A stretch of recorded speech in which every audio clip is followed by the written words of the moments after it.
And welcome to week 2 of the Word for Parents. And here we are in the third week of Easter, and our gospel reading talks about two disciples who are on their way out of town. They're getting out of town, they're getting away from the other disciples, they're getting away from everything that happened after Jesus' death. They are on the road to Emmaus, but more importantly, they're on the road away from everything else. And as they're walking along the road, a stranger appears to them and listens to their story.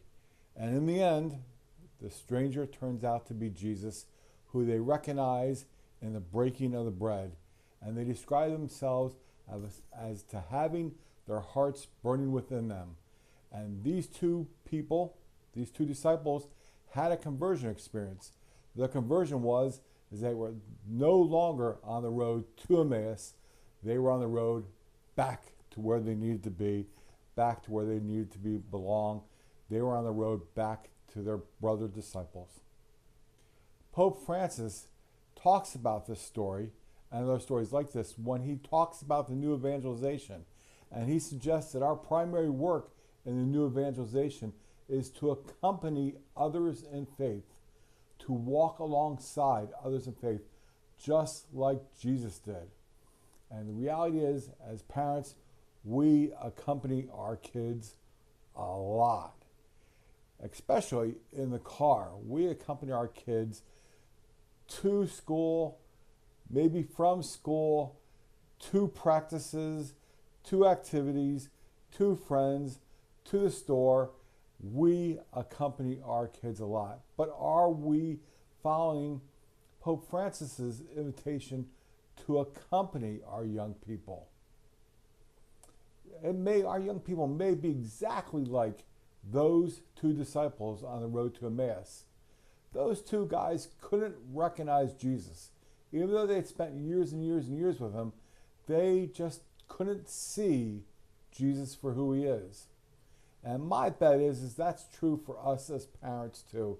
There are a lot of times that our kids just can't see us.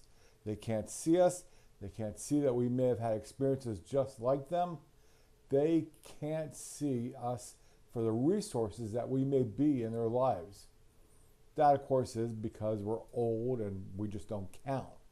But that's not true, and you know it and I know it.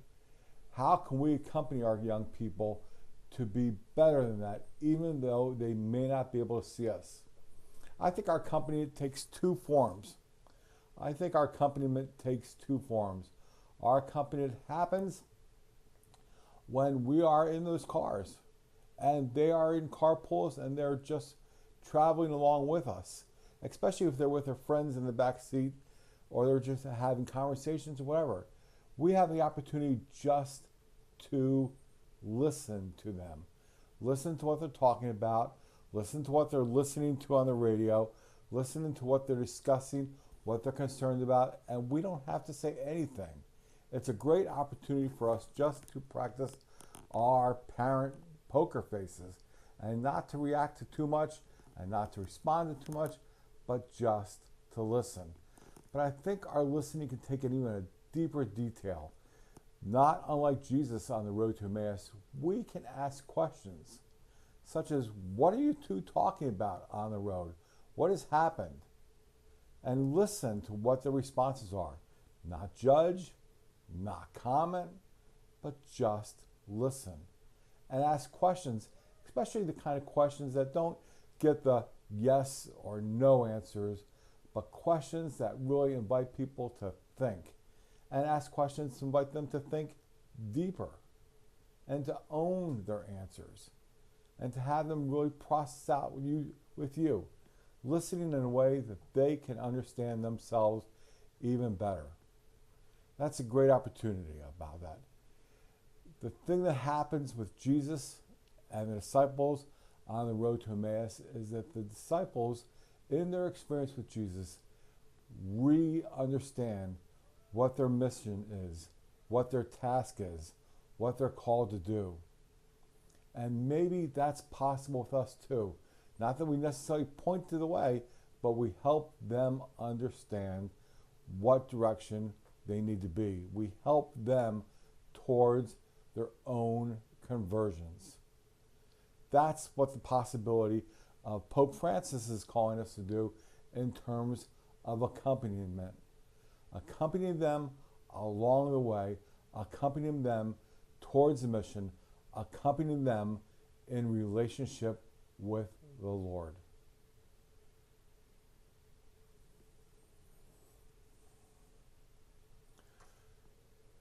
And here comes your dad joke of the week. It turns out that just a couple nights ago, I stayed up all night trying to figure out where the sun went at night. And I stayed up and I stayed up all night long. I stayed up trying to figure out where the sun went. And then suddenly it dawned on me.